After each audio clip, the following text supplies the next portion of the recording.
Oh no, she just introduced me. I'm just not ready. Oh my gosh, I can't go out there. I'm not ready. How did I think I could be a public speaker? Oh my goodness, how many women are out there? Oh wow, look at all the estrogen out there, all those opinions and judgments. I just can't do this. Oh my gosh, oh, the curtain messed up my hair. All those women with OCD, or wait, no, it's CDO. The letters have to be in alphabetical order, that's right. All they're gonna do is pay attention to my hair, and oh my goodness, I'm wearing jeans, and they all look so beautiful. I bet they woke up looking like that. I can't go out there. Oh, I gotta get out of this. I know, I don't feel well. Diarrhea, that works. I'll tell them, I gotta run. Okay, Elena, you can do this. Pull yourself together, come on, it's time, let's do this. All right, don't trip. They're all staring at me. They're starting at my shoes. Elena, they're judging your shoes, your jeans, your shirt, your hair. They're working their way up. Okay.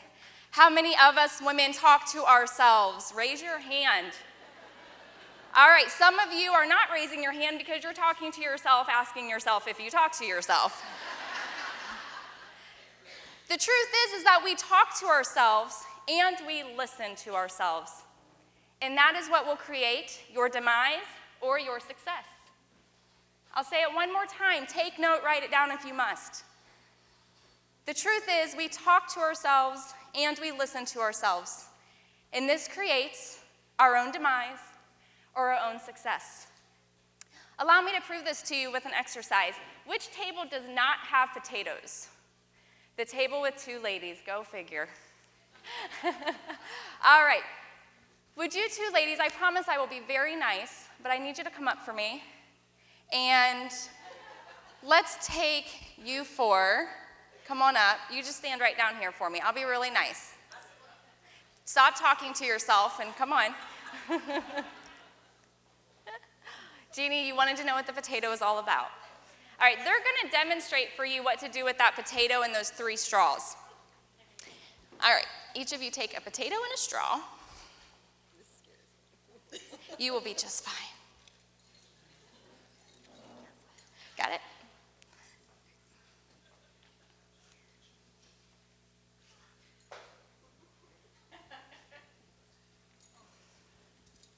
All right. Here's what we're going to do. We are going to all take our straw, and we are going to pierce it all the way through the potato. Not yet. I have to instruct you how to do it so you can do it right. All right, first off, happens every time. I'm not calling anybody silly, but they hold their potato like this and think they're going to stab it. You're going to stab yourself. Hold your potato like this. And now you have to have enough room on your straw to make it all the way through, so don't hold your straw down here. Hold it up. And you want to take the wrapper off. Okay. Now, these ladies will demonstrate it, and once they're finished, if you all want to give it a shot. Are you ready? Oh, and gentlemen, I am so sorry.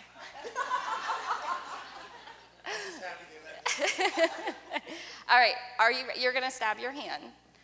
You might make sure hold it. Yep, there you go. Okay, are we ready? 1, 2, 3, go.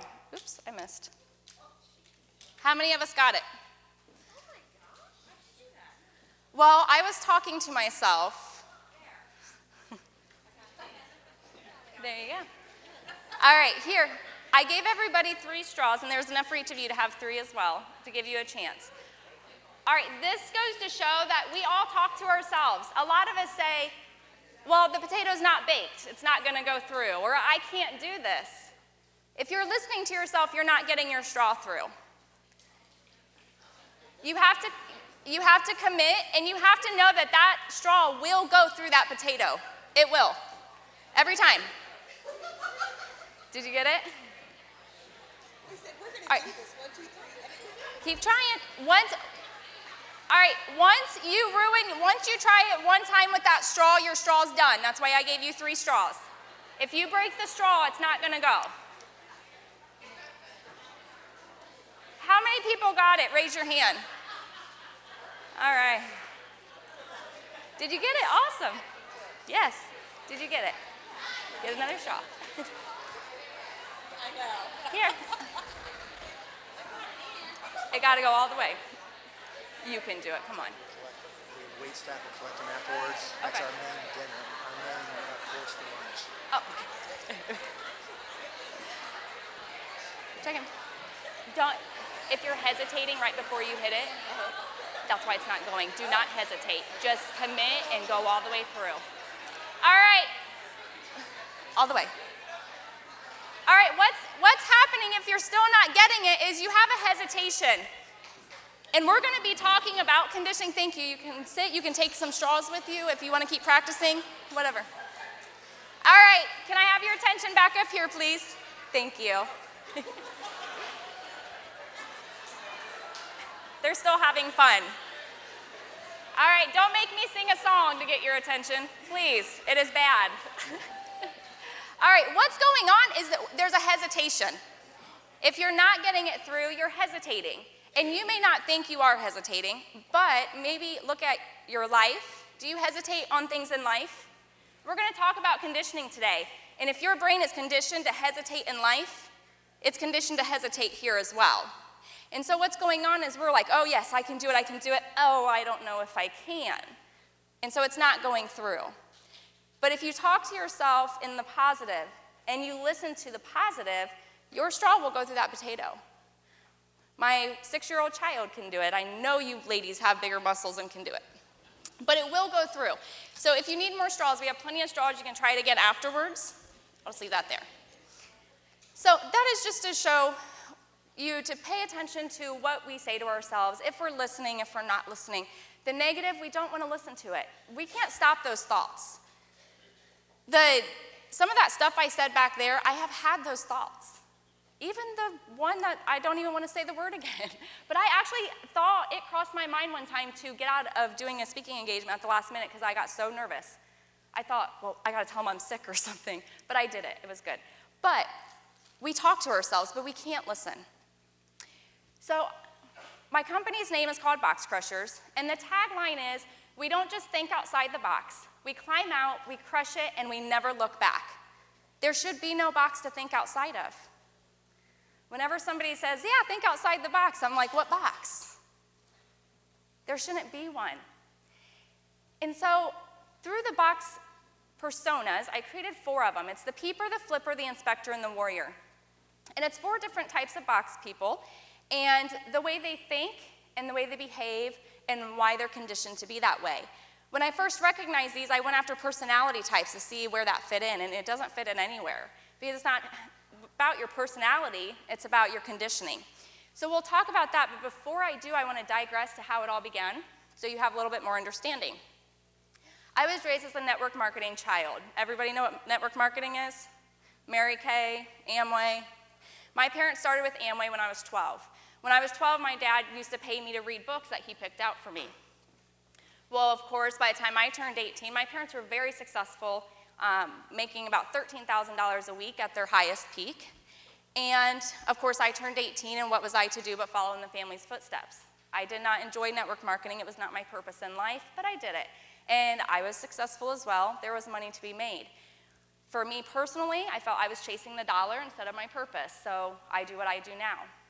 However, it works. Well, my dad was a public speaker, of course, and he got so busy he needed another speaker.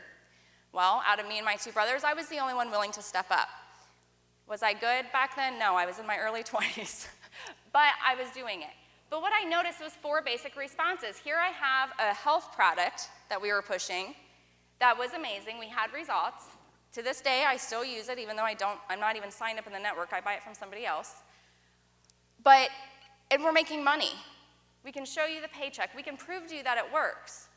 But yet there's 4 basic responses after I would present. One person would be sitting there going, oh, this is a scam. It's a pyramid scheme. You're all going to prison. Oh, you guys think dreams come true. Dreams don't come true. They're just lucky. She's only making money in her early 20s because she's lucky. No. I even had a friend say to me at the level now where I'm at, said, successful people just get everything handed to them. If that's the case, or if we got lucky, or if it was easy, or she didn't say that, I'm sorry, she said they have it so easy. If it was easy, everybody would be successful. But that's a peeper mentality, which she's not. That was a moment of hers.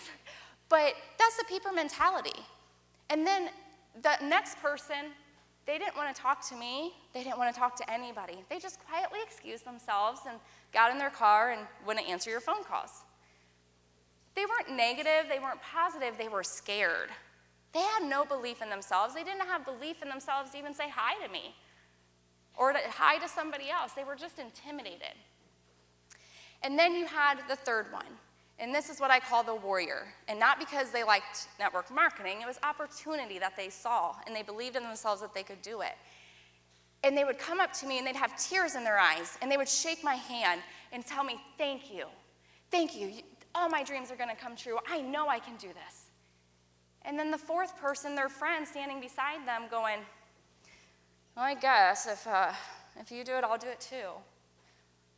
So these 4 responses, different levels of belief. And I spoke for about 2 years doing this. So it really got to me. Like, why that person this way? Why this one? So I studied those conditionings, and I created my 4-box personas around each one. And so if we look at conditioning, we are all taught from, think about from the moment you're born. If you went home with mommy or daddy, some people might have went home with grandparents or whoever raised you. They had the first hand in setting that stage for you.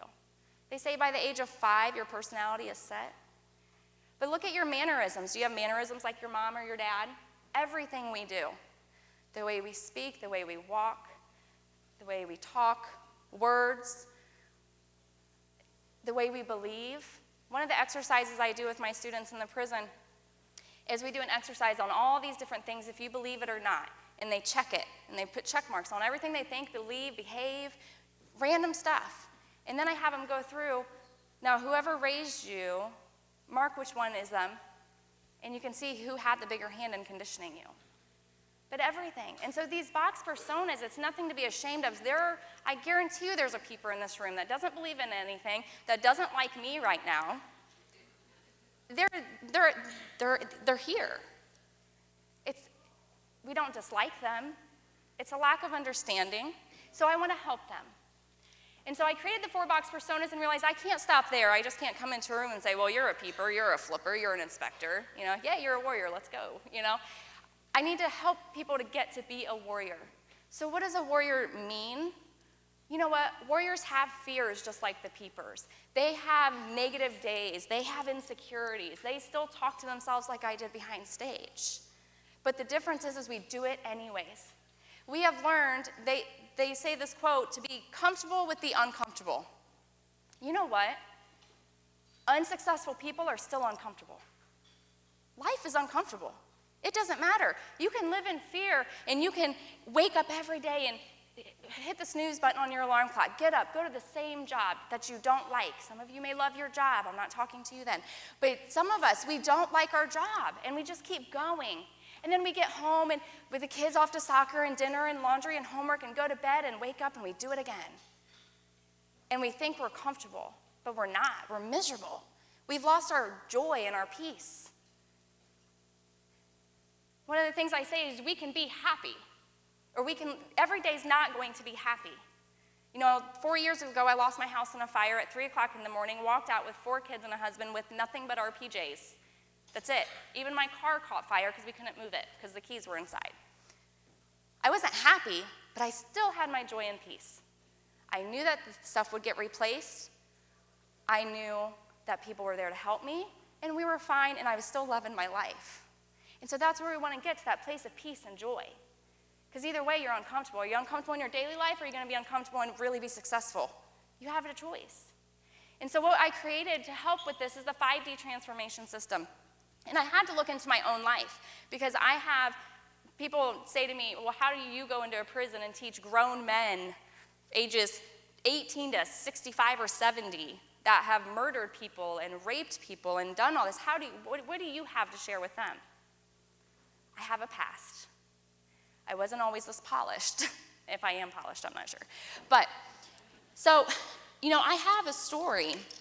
And I can relate to people, and I think that's why I went through a lot of stuff I went through. And if you want to read it, the title is Tangled and Tormented, and it will be back there. But I had to look and say, how did I get to where I'm at? And that's where the 5D transformation system came. And it literally came to me within 5 minutes. I plopped down on the couch and looked at my husband and said, how do I get people to become warriors? And my brain flooded so fast. My husband came home from work the next day with one of the entire wall in my bedroom, nothing but a chalkboard, and scribbles all over it. I said I had to get it down. It was flooding me. So this is where this 5D transformation system came, and I ended up producing, just in time for this event, some mini workbooks for you so you get an idea of what the program is about. This is the actual workbook. So it is a big program. There's 24 lessons, and so today I'm just going to brief you on some of the stuff that's in your mini workbook, and we're just going to talk, okay? So the first D, also on page 7, you'll see how the company lays out. It has a 3A objective. So the first A is awareness, and it's about understanding which box persona you've been acting as. And I don't say it's who you are because it's not. It's who you've been acting as. The second A then is achievement, and that's where the 5D transformation system comes in. And then the third A is autonomy, where we actually help you fulfill your purpose. But today we're going to talk about the second A, achievement, the 5D transformation system. The first D is determining who you are. How many of us have heard discover who you are, right? We've all heard it? Okay, what are some things that we've discovered? We've discovered that the earth is round.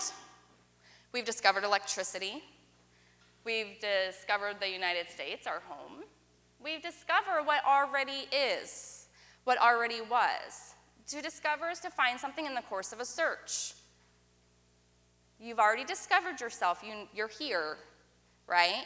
So we don't discover who we are. So when we discover something, we're going back in the past and finding what was. I don't know about you, but I never, ever, ever want to go back here again. There's nothing for me to discover. I already lived it. And this is what's going on, is we are so hung up on the past. We want to keep going backwards. We want to discover this and discover that. And, but play the blame game. Blame our past. And we just can't get over this. And somebody hurt me. We all have that, but we have to move forward. And so it's determine who you are. You have a choice. You have free will. It's your life. And it's time that we take back that control. Determine today who you want to be. When I was in my early 20s, and I was a hot mess, that's to put it politely. And my dad, of course, he was the speaker, and, I don't know if I rebelled or what, or just trying to find my place. But they were very successful. My brother, my parents making $13,000 a week. I was making about $1,000, but when you're watching them living the big life, it just didn't seem as much. I wanted more. I guess that's what we always want. But Dad calls us over, and he's like, let's all take a personality test, which we did this all the time growing up. We did different tests and different fun games, activities. So we all go over to my parents' house, and we do it. And they all go and say what they did. And it was the personality about like the lion and the bear and the otter and all of those. So my dad says he's an otter and he's a lion. Okay, so the otter is sensitive and sweet and soft-hearted, but the lion or the tiger, whichever one it was, they're like the go-getter. They're going to be real successful. Well, yes, I knew that about my dad. My mom goes, she's the lion or the tiger, so she's a go-getter. She's real successful. Well, my brother, he became a little bit arrogant at this stage of his life. He's calmed down now. But of course, he's in his late 20s making $13,000 a week. So his ego is boosted. He's sitting there just giggling and just on the high, and I'm like, what?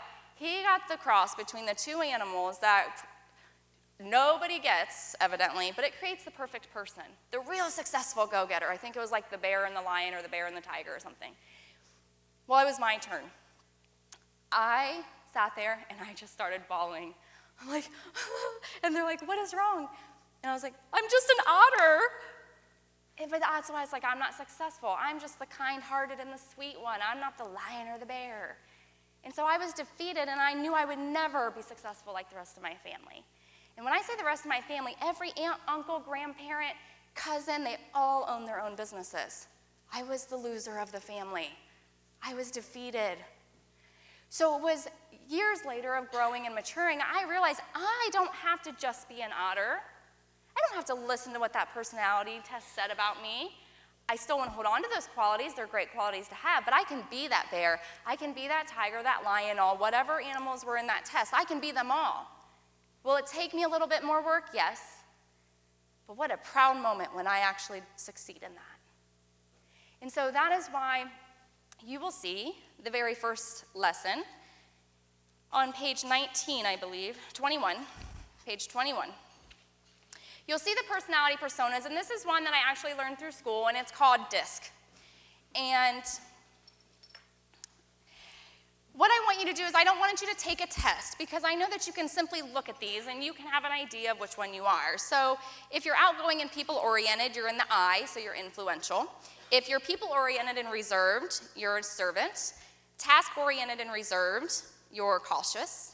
And task-oriented and outgoing, you're direct. So, right, ladies, we can take a look at a glance, and gentlemen, we can take a glance, and we can tell which one we probably are.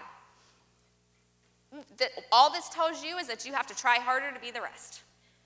So what we do here in the big workbook is I have my students highlight every good quality of every one of those. Because if we're the bad ones, we have to determine not to be that anymore. If we're demanding, we have to determine not to be demanding. Remember, it's our life. We have control. It's nobody else's fault. No more blame game. You can only play the blame game while you're ignorant. But once you now understand the blame game, we can't do that anymore. We have to only blame ourselves. It's our reaction, our responding, our decisions. So who do you want to be? Do you just want to be an otter? Do you want to be the best of all the personality personas? I want to be the best of all. It's an everyday thing. It's not easy. It's uncomfortable. But we have to determine that it's worth it. How bad do you want it? Let's flip the page then, and we're going to look at the 5 love languages. I think all of us have heard of these from Gary Chapman. The 5 love languages: physical touch, quality time, receiving gifts, acts of service, words of affirmation. We know them. I don't need to teach those to you. I'm sure every one of us has either read the book or somebody told us about it or talked to us about it. What we're going to do, though, is we're going to compare each one of these to an animal, and then we're going to talk about that briefly. A physical touch. Which animal does not care about you at all until it wants rubbed? Cat. Write her down.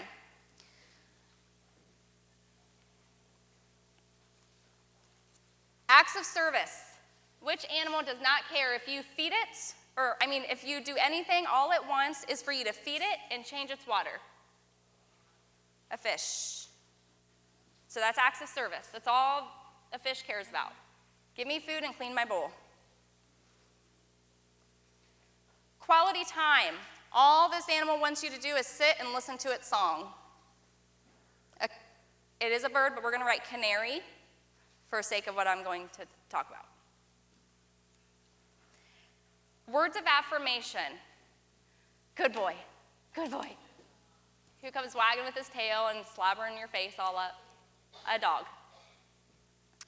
And then receiving gifts. I put a monkey for this because if you ever do a YouTube search, you'll find these 2 monkeys, and one gets a gift and one doesn't, and the other one flips out and wants that gift. And it is a really cute video somebody put on Facebook a couple years ago. So I put monkey. So here's what's going on. A lot of times, especially as women, we don't feel loved. When we don't feel loved, we don't have confidence. We need confidence, right? I don't think I've ever seen somebody become successful who didn't have confidence or faked it till they made it. You have to have confidence. Well, I tell you what, if my husband and I are fighting, my work goes not so well. I'm not a better speaker. I always tell him we cannot fight when I have a speech coming up because my head's there and my confidence goes down. So it all goes back to love. If you knew that everybody loved you, your confidence would be completely secure. But it's the doubt. And so what's happening is we know that we're loved. We know there's people out there that would die for us. That's love. We know we're loved, but we're not recognizing it, so we're not feeling it. And Gary Chapman teaches, which one are you? Okay, if I had to pick, well, when I took the test, I was actually completely equal across the board, and my husband said, oh, great, I'm screwed, because he thought he had to do all of them all the time. And then I thought I was more messed up. like the otter. I'm like, just one more area I'm messed up. But then I realized it was actually a really good thing because I have confidence. I always feel loved. And so, but if I had to pick one of my favorites, I would say receiving gifts. Because receiving gifts is all the love languages wrapped up into one. Example, my friend brought me over a pecan pie. And I just was, it made me feel great all day. And my sister-in-law, giving her a gift, she doesn't care at all. But here's what happens when someone gets you a gift. This is what we're not recognizing. That pecan pie, if it cost her $10, she had to, and she makes $10 an hour for say, she had to work 1 hour at her job to buy me a pecan pie. So there's acts of service. She had to go to the store, pick up the pie, and drive it 20 minutes to my house, away from her house, to bring me that pie. That's quality time. She took that time. When she gave me the pie, it spoke to my heart, and she probably said, love ya, or, we talk. There's words of affirmation there. Physical touch, it tasted really, really good. Really good. It's my favorite pie. If any of you ever want to send me one, I'll give you my address. And then, of course, it's receiving gifts. So all the love languages are wrapped up, but we don't recognize that. And so we walk away like, oh, they just got me a gift. No, they did a lot to get you that gift. But you look at anything, this is what we need to learn to do, is recognize the different love languages. So instead of being a fish, a cat, a canary, a monkey, or a dog, I want you to be all of them. I want you to be a dog Kanishki. Okay? So you can write dog Kanishki. DOGCANISHKEY.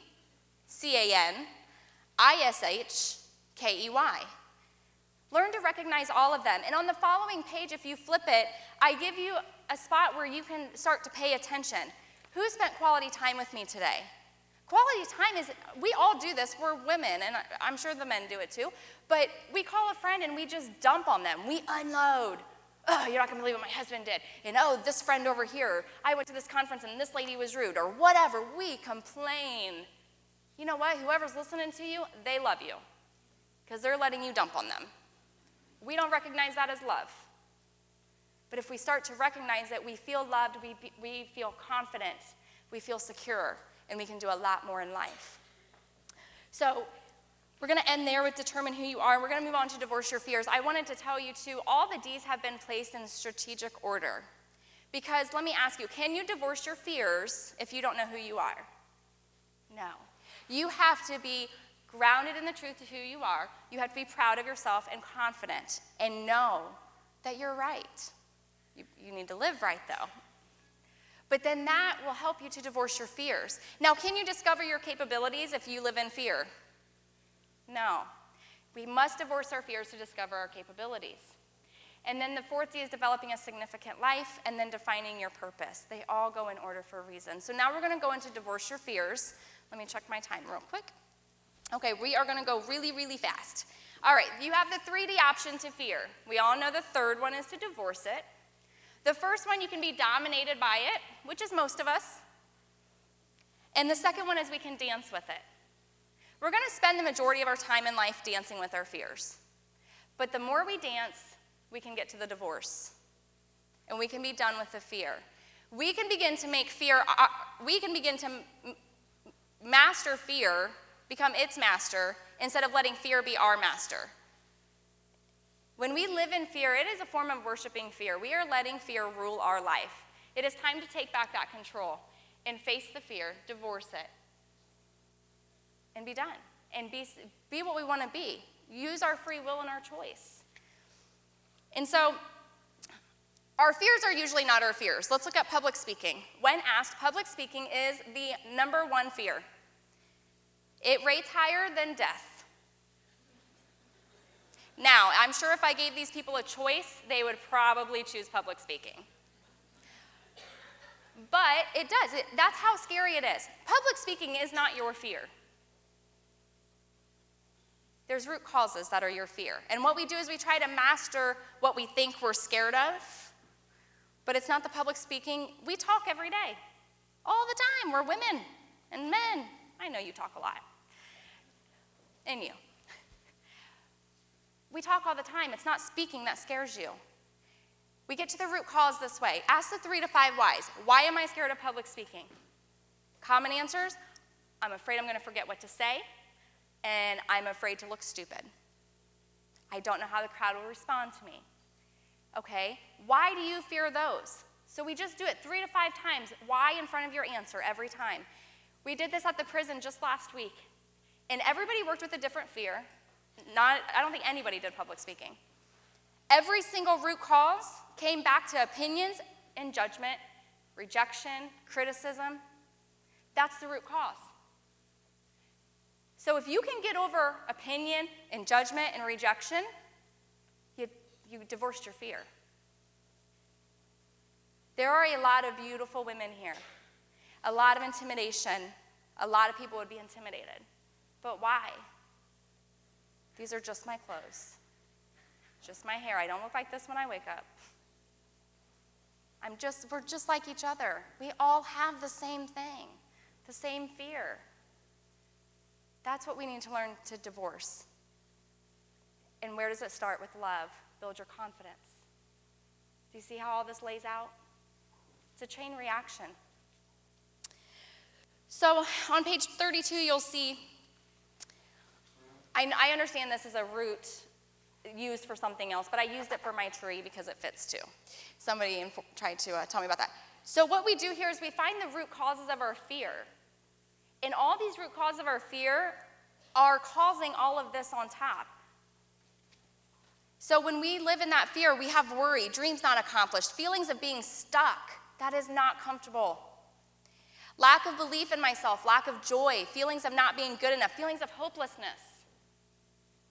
That is what your fear is doing to you. Because you fear what somebody else thinks of you, that's the life we live.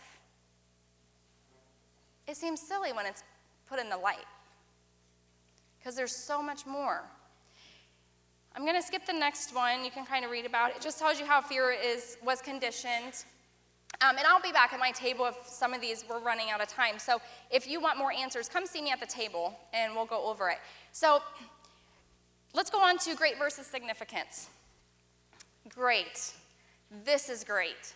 Beautiful establishment, beautiful event.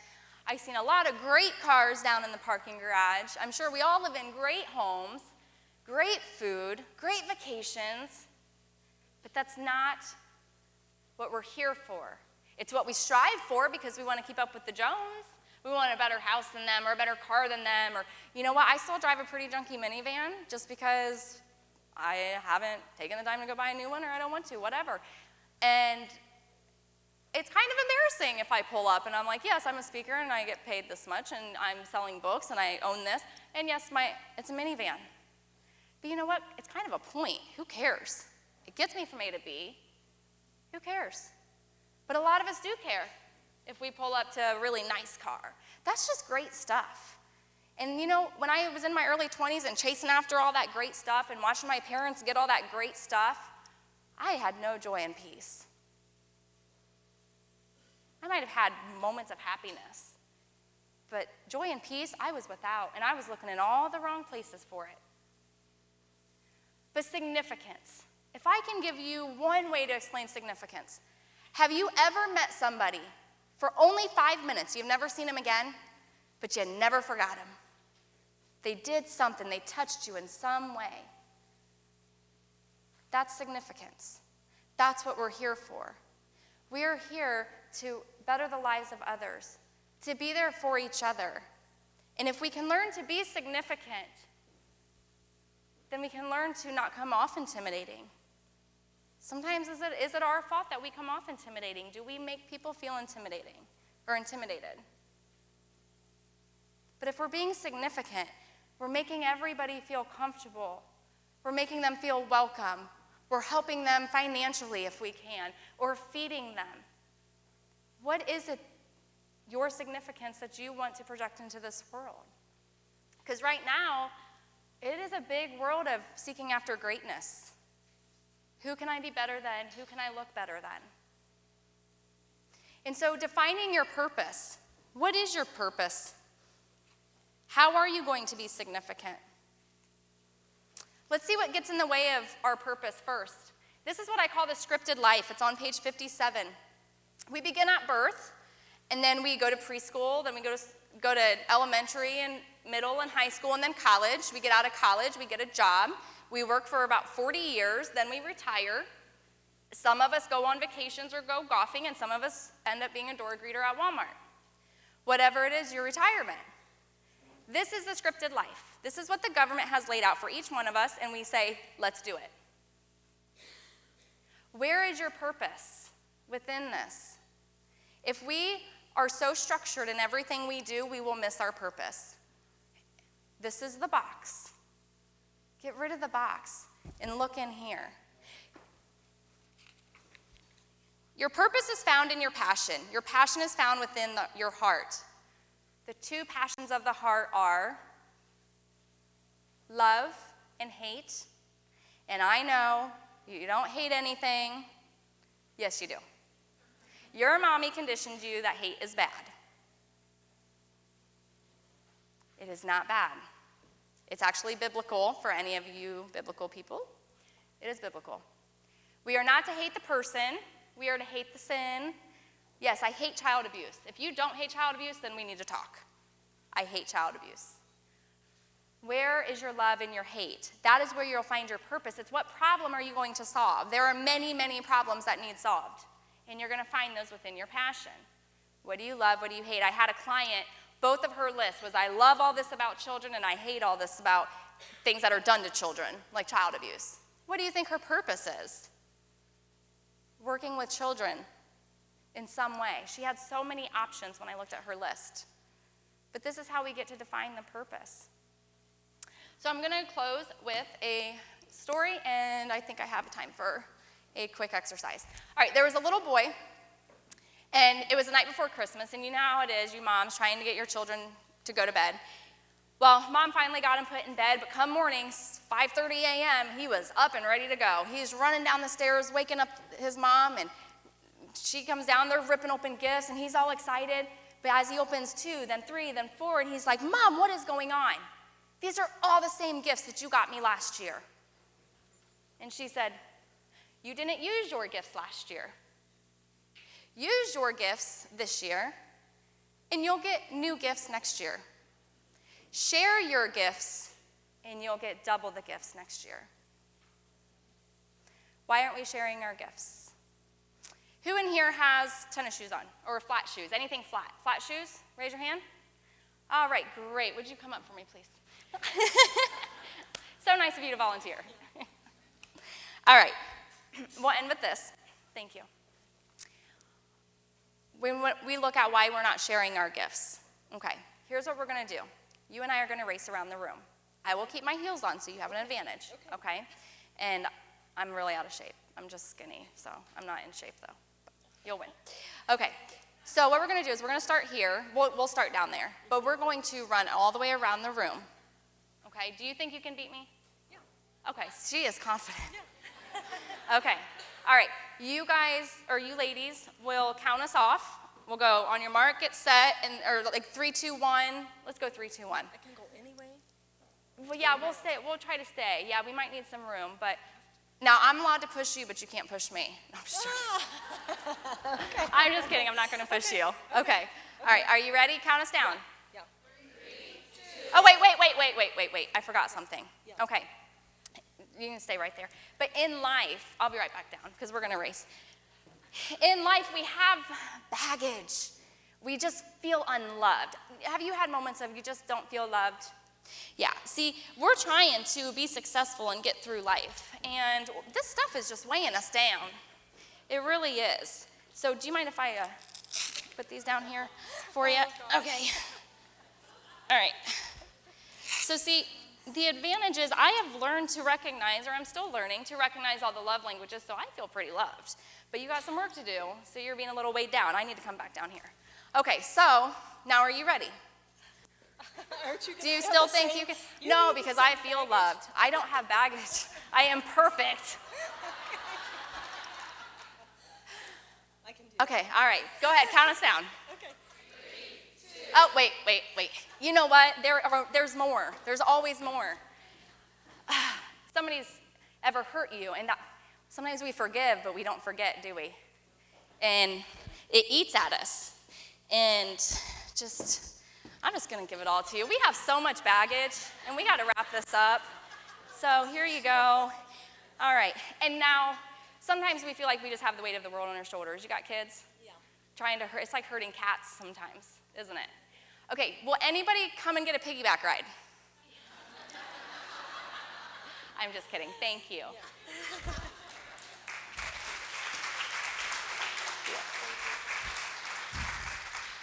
But this is why we're not fulfilling our purpose, why we're not being significant, because we're carrying around all of this weight. God bless and be significant. Thank you.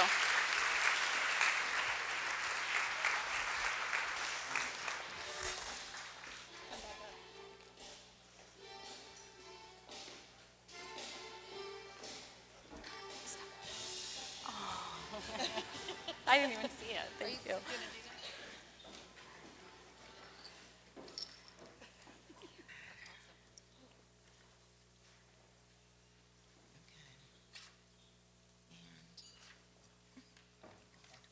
I just saw my name. You just saw your name?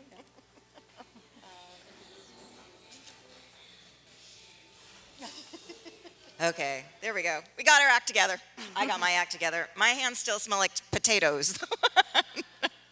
What an inspiration that was. Let's give Elena a huge hand. That was great. So on behalf of WiBN, we'd like to present you with this lovely token of our heartfelt appreciation for sharing your wisdom, your ideas, your humor, your soul, everything else. Thank you again, Elena. Thank you. Thank you.